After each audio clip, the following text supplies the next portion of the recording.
Hello friends, एक बार फिर से इस चैनल पर आपका स्वागत है। आज के वीडियो में ग्रामर एक्सरसाइज में हम देखेंगे सब्जेक्ट वर्ब एग्रीमेंट। ठीक है, जो भी सब्जेक्ट है तो उसके साथ हेल्पिंग वर्ब क्या लगती है, जो सिंगुलर है प्लूरल है उसके हिसाब से। ठीक है, तो चलिए देखते शुरू करते हैं। Where blank all these man going. All है यहाँ पे, तो ये किसको इंडिकेट कर रहा है? प्लूरल को। तो यहाँ पे क्या आएगा? Are. Where are all these man going, ये सभी आदमी कहाँ जा रहे हैं? ऑल माई फ्रेंड्स, अब देखिए ये क्या है? फ्रेंड्स प्लूरल है। ऑल माई फ्रेंड्स, तो प्लूरल के साथ क्या आएगा? हैव। सिंगुलर के साथ आता है हैज़ और प्लूरल के साथ हैव, तो यहाँ पे आएगा have. All my friends have gone, मेरे सभी मित्र जा चुके हैं।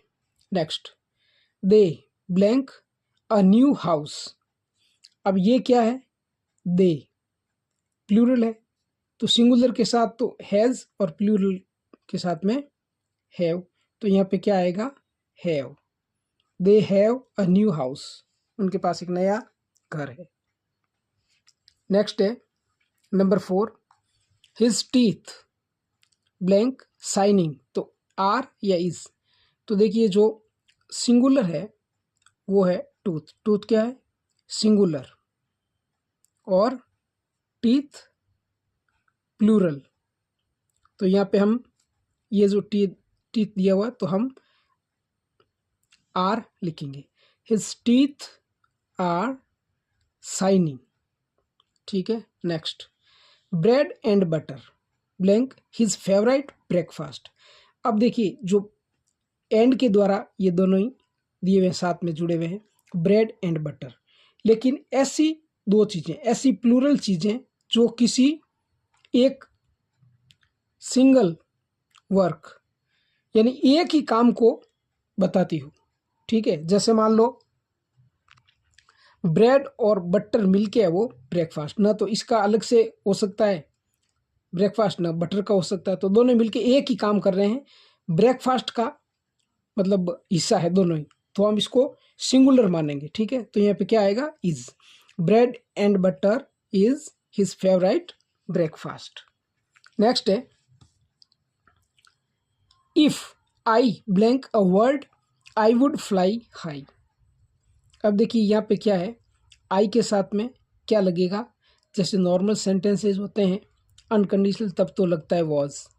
ये है इफ दिया हुआ है तो ये कल्पनात्मक वाक्य है, यानी इमेजनरी सेंटेंस है, कंडीशनल सेंटेंस है कि यदि ऐसा होता, इफ आई ब्लैंक वर्ड यदि मैं पक्षी होता आई वुड फ्लाई हाई, तो यहाँ पे कल्पना के लिए तो ये क्या होगा? यहाँ पे आएगा were. If I were a bird I would fly high, यदि मैं पक्षी होता तो मैं ऊपर उड़ता। He behaved as if he blank the manager of the company. तो ये देखिए ये क्या है? As if. ये अनरियल कंपैरिजन के लिए यूज होता है, तो इसके साथ में क्या आता है? वर आता है। ही बिहेव्ड एज इफ ही वर, उसने ऐसे व्यवहार किया मानो कि वो कंपनी का मैनेजर था। नेक्स्ट नंबर 8 क्या है? The manager and my friend blank coming is are. तो देखिए इसमें क्या है? यहाँ पे दिया हुआ है the manager and my friend. तो देखिए जब एंड के द्वारा किसी को ज्वाइन करते हैं तो इसमें एक ही व्यक्ति को बताया जा रहा है। जैसे मान लो द मैनेजर एंड, अब इसके साथ में कोई है वो डिटरमिनर नहीं लगा हुआ है, तो ये जो है वो मैनेजर और माई फ्रेंड ये एक ही आदमी है, सेम पर्सन। ठीक है, तो यहाँ पे क्या आएगा? Is. The manager and my friend is coming, जो मैनेजर है वो ही मेरा फ्रेंड है, तो यहाँ पे क्या आएगा? इज। नेक्स्ट है राम एंड मोहन। अब देखिए ये सिंगुलर, लेकिन एंड के द्वारा ये दोनों ही जुड़ गए, तो यहाँ पे क्या हो जाएगा? प्लूरल। तो यहाँ पे प्लूरल की वर्ब लगेगी राम एंड मोहन, तो यहाँ पे लगेगा are my friends. Ram and Mohan are my friends. Next है the manager and the chief engineer blank already come.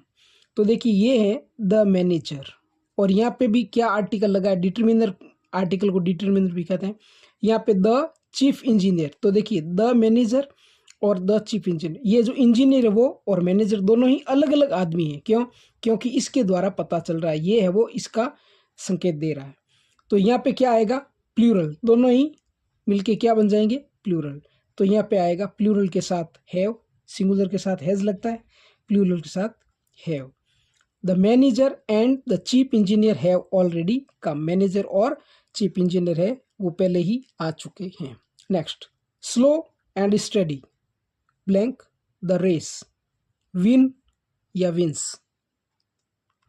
तो देखिए जो स्लो और स्टडी है ये एक ही कार्य के लिए आ रहा है। जैसे स्लो धीरे धीरे और लगातार चलने वाला क्या करता है, विंस, जीतता है, द रेस। तो यहाँ पे क्या आएगा, विंस। ये अलग अलग नहीं है भाई, एक स्लो है और एक लगातार है, लगातार चल रहा है।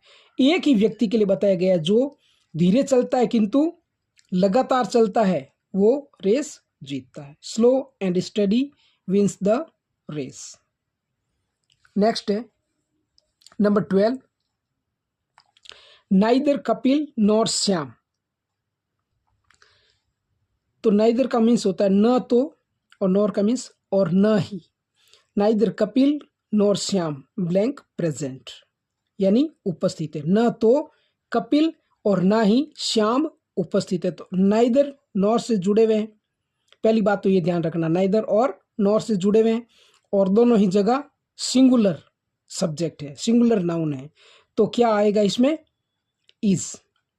Neither Kapil nor Shyam is present. Next देखिए, neither the teacher nor the students blank in the class. तो इसमें ध्यान देने वाली बात यह है कि अगर नाइदर नॉर वाले सेंटेंस में एक जगह कोई सिंगुलर है नाउन और दूसरी जगह प्लूरल है, तो ब्लैंक स्पेस के पास में, यानी जहां पे हेल्पिंग वर्ब आएगी उससे पहले प्लूरल वाला नाउन आएगा और उसके साथ प्लूरल फॉर्म लगेगी, प्लूरल वर्ब लगेगी। Neither the teacher nor the students. अब देखिए स्टूडेंट्स क्या है, प्लूरल है, तो यहाँ पे क्या आएगा, are. neither the teacher nor the students are in the class। एक बार वापस बता रहा हूं, देखिए नाइदर कपिल नॉर श्याम, इसमें क्या है, दोनों ही सिंगल नाउन है, नॉर के दोनों तरफ, लेकिन यहाँ पे एक तो सिंगुलर है और दूसरी जगह प्लूरल है। तो क्या होता है, जहाँ पे हेल्पिंग वर्ब लगती है वहाँ पे प्लूरल आएगा, अगर दोनों में अलग अलग है, एक सिंगुलर एक प्लूरल। तो देखिए हेल्पिंग वर्ब क्या है, आर, तो इससे पहले क्या आया, प्लूरल नाउन स्टूडेंट्स। नेक्स्ट है pen and ink. Pen and ink blank the first requirement of a student. एक स्टूडेंट की पहली आवश्यकता क्या है, पेन एंड इंक। तो देखिए दोनों का ही काम सेम है, इसके बिना पेन, इंक के बिना कुछ काम का नहीं है, और केवल इंक ही है तो पेन के बिना वो किस काम की है। तो इसलिए ये सिंगल वर्ब को ही बता रहा है। तो pen and ink is the first requirement of a student. Means कि जो ब्लैंक स्पेस है वहां पे हमें उस हिसाब से हेल्पिंग वर्ब का यूज करना है कि उससे पहले सब्जेक्ट क्या है, जो भी नाउन है वो प्लूरल है या सिंगुलर है, उसके अकॉर्डिंग होता है। तो सब्जेक्ट वर्ब एग्रीमेंट में इसी बात का ध्यान रखा जाता है। अब देखिए नेक्स्ट क्या है, you, he and I blank good friends. तो यहाँ पे क्या आएगा, 1 2 3, तो यहाँ पे क्या आएगा, आर आएगा, ARE। देखिए ये जब सब्जेक्ट एग्रीमेंट में क्या होता है, तीनों ही प्रश्न दिए हुए होते हैं, तीनों ही पर्सन, जैसे यू सेकंड पर्सन है, ही थर्ड पर्सन है और आई फर्स्ट पर्सन है। तो यही रूल है, इसके हिसाब से होता है 2 3 1। तो देखिए 2 means second person, 3 means third person और 1 मीन्स फर्स्ट पर्सन। तो ये इसी हिसाब से होता है। अगर मान लो दो ही है केवल, जैसे यू, ही, तो भी क्या होगा, आर ही लगेगा। तो यहाँ पे क्या, यू ही एंड आई, तो यहाँ पे are, you he and I are good friends. ठीक है, तो यहाँ पे हमने आर का यूज़ किया। इसमें ये फॉर्मूला काम आता है 2 3 1 वाला। जैसे मान लो एक ऐसा सेंटेंस है जिसमें थर्ड पर्सन भी यूज़ में लेना है, सेकंड भी लेना है, फर्स्ट भी लेना है, तो हमें इस बात का ध्यान रखना है कि सबसे पहले हम सेकंड पर्सन को लिखेंगे, फिर थर्ड पर्सन को, फिर फर्स्ट को। तो फ्रेंड्स, ये था आज का वीडियो जिसमें आपने सब्जेक्ट वर्ब एग्रीमेंट के बारे में जाना। उम्मीद है वीडियो आपको पसंद आया होगा। अगर इस चैनल पर आप पहली बार विजिट कर रहे हैं तो प्लीज़ इसे सब्सक्राइब करें, वीडियो को शेयर करें। मिलते हैं नेक्स्ट वीडियो में। जय हिंद, जय भारत।